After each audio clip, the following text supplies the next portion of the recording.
Hi guys, আজ আপনারা দেখতে পারবেন কি করে বাড়িতে আচার বানায় খেতে পারে। আমশির আচার, আমের আচার কি করে আপনারা বানাতে পারবেন সেটা আপনাদের দেখাচ্ছি, আপনাদের সঙ্গে শেয়ার করছি। সেটা আপনার বাড়িতে বসেও বানিয়ে খেতে পারবেন কোনো দোকান ছাড়া। দেখাচ্ছি। প্রথমত আমশিরা ধুয়ে নিলাম। এবার ধোয়ার পরে কড়াইতে দিলাম, দেখলাম নুন দিলাম, লবণটা দিতে হবে। প্রথমত আমশিটা ভালো করে বেছে নেওয়ার পরে জলে ভিজিয়ে 30 মিনিট রেখেছিলাম। তারপরে কড়াইতে দিলাম, হালকা একটু লঙ্কা দিলাম, নুন দিলাম, আপনারা দেখতে পাচ্ছেন। এবার আপনারা বাড়িতে বসে বসেও আচার বানিয়ে খেতে পারবে কোনো দোকান ছাড়াও বাড়িতে বসে বসে আচার বানিয়ে খেতে পারবে। সেটা আপনাদের সঙ্গে শেয়ার করছি। ফুল ভিডিওটা দেখতে হবে, টেনে দেখলে আপনারা বুঝতে পারবেন না যে কি হচ্ছে। ফুল ভিডিওটা দেখতে হবে, ফলো করতে হবে, বা শেয়ারও করতে হবে, বা লাইকও দিতে হবে, নাহলে তো হবে না, বানানো আর দেখানো যাবে না। আপনারা দেখতে পাচ্ছেন চিনি দিচ্ছি আমি। আপনারা যখন বানাবেন তখন চিনি নিশ্চয়ই দেবেন, যতটা মাল ততটা বুঝে চিনি দেবেন। সেকে দেখবেন, দরকার যতক্ষণ মিষ্টি না হবে ততক্ষণ চিনি দিতেই হবে। টক থাকলে আচার হবে না, কখনো খেতে সুস্বাদু হবে না। সুস্বাদু আচার খেতে গেলে আপনাকে একটু খরচা করতে হবে বা একটু কষ্ট করতে হবে, নাহলে কখনো সুস্বাদু হবে না। সেটা আপনাদের বলে রাখি। প্রথমত দেখলাম আমি চিনিটা দিয়ে দিলাম। চিনিটা দেওয়ার পরে আমি চিনিটা দিলাম। আপনারা যখন বাড়িতে বানাবেন তখন প্রথমত আমশিটাকে খুব ভালো করে বেছে নেবেন, পরিষ্কার করে নেবেন। নেওয়ার পরে ভিজায় রাখবেন। যদি আমশিটা নরম থাকে তাহলে হচ্ছে আপনার 30 মিনিটের মতন ভিজায় রাখলে হয়ে যাবে। যদি আপনাকে বাড়িতে আমশি আপনারা নিজেরা কাটেন, আম কেটে যদি নিজেরা করেন, সেই বেলায় কিন্তু সেই আমশিগুলো অনেক শক্ত থাকবে। তার জন্য কিন্তু আপনাকে 1 ঘন্টা আধা ঘন্টা ভিজিয়ে রাখতে। আপনি যেমন দেবেন, যদি আমশি নরম থাকে তাহলে হচ্ছে 30 মিনিট, যদি শক্ত থাকে তাহলে 1 ঘন্টা। যখন আপনি ওটা ধোবেন মিনিমাম 4 থেকে 5 বার ধোবেন। ধোয়ার পরে দেখবেন নিচে হাত দেবেন, যদি বালি থাকে তাহলে বুঝবেন এখনও ওতে বালি আছে। ভালো করে ধুয়ে নিতে হবে, অনেকবার ধুয়ে নিতে হবে। ধুয়ে নেওয়ার পরে তারপরে কড়াইতে দিতে হবে। প্রথমে লবণ দিতে হবে, তার হালকা একটু লঙ্কা দিতে হবে, চিনি দিতে হবে। আপনারা দেখলেন আমি সব কিছুই দিলাম, কিন্তু প্রথমত আপনাদের ফলো রাখতে হবে। ফলো না রাখলে আপনাদের কিছু বুঝতে পারবেন না। বাড়িতে বানিয়ে কোনো দোকান ছাড়া নিজেরা বাড়িতে বানিয়ে খাবেন। দেখেন আমি কাঠের জালে আচারটা বানাচ্ছি, এত কাঠ দিয়ে বানাচ্ছি।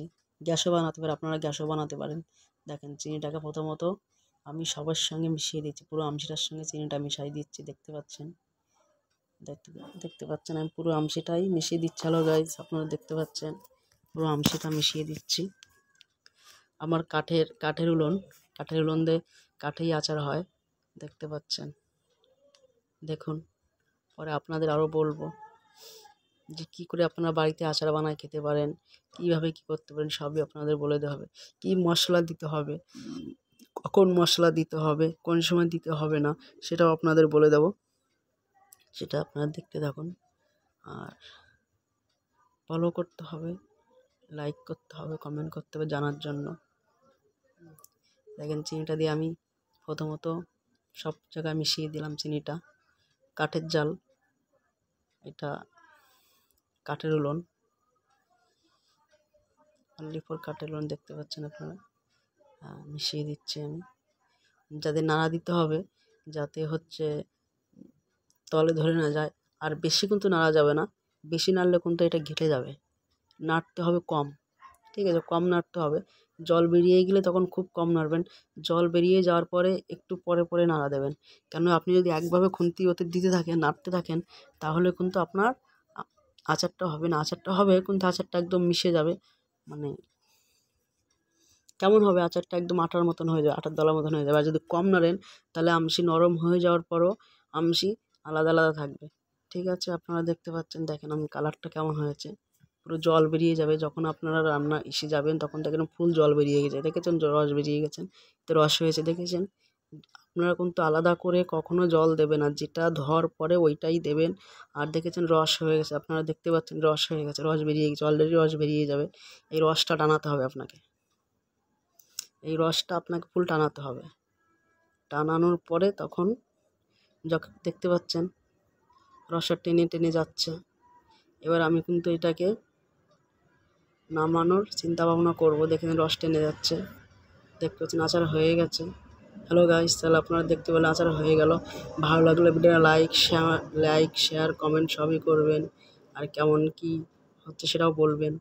ঠিক আছে, আপনাকে আচার বানানো আপনি দেখিয়ে দিলাম, এবার আপনি বাড়িতে আচার বানিয়ে খেতে পারবে। কোনো দোকান ছাড়াও আপনি আচার বানিয়ে খেতে হবে। আচার খুব টেস্টি হবে। কি মশলা দিতে হবে তাও আপনাকে বলে দিচ্ছি। এটা আপনাকে মশলা দেওয়া দেখালাম না, সেটা হচ্ছে এবার আপনাকে বলে দিচ্ছি, আপনি জিরে ধনে ভেজে বেটে দিয়ে দেবে। হালকা জিরেটা আগে ভাজবে, তার সঙ্গে একটু মৌরি দিয়ে দেবে, তার সঙ্গে মৌরিটাও আগে ভাজবে, তারপরে জিরেটা ভাজবে, তারপরে ধনেটা ভাজবে, তিনটে একসঙ্গে মিলিয়ে তারপরে এটার সঙ্গে মিশিয়ে দেবে। ঠান্ডা যখন হয়ে যাবে তখন মিশিয়ে দেবে। আর এই আচার কখনও কিন্তু রোদে দেবে না, এই আচার ফ্রিজে রেখে দেবে, তাহলে অনেক দিন থাকবে, আপনি আচার নষ্ট হবে না। যখনই আচার রোদে দেবেন তখন কি আচারে নষ্ট হয়ে যাবে। আচার কখনও রোদে দেবেন না, ঠিক আছে? মিষ্টি আচার কখন রোদে দেওয়া যাবে না, মিষ্টি আচার ঠান্ডা জায়গায় রাখতে হবে। তাহলে কী মশলা দিলাম সেটাও আপনাদের বলে দিলাম। ধনে জিরে মৌরি একসঙ্গে ভাজা যাবে না, আগে ধনেটা ভাজতে হবে, তারপরে জিরেটা ভাজতে হবে, তারপরে মৌরিটা ভাজতে হবে। কেন? পুড়ে গেলে তখনও কিন্তু আর ভালো লাগবে না, পুড়ে যাওয়ার আগেই আপনাকে ভাজতে হবে। তাহলে ভিডিওটা ভালো লাগলে লাইক শেয়ার কমেন্ট সবই দেবেন। সবাই ভালো থাকবেন, সুস্থ থাকবেন।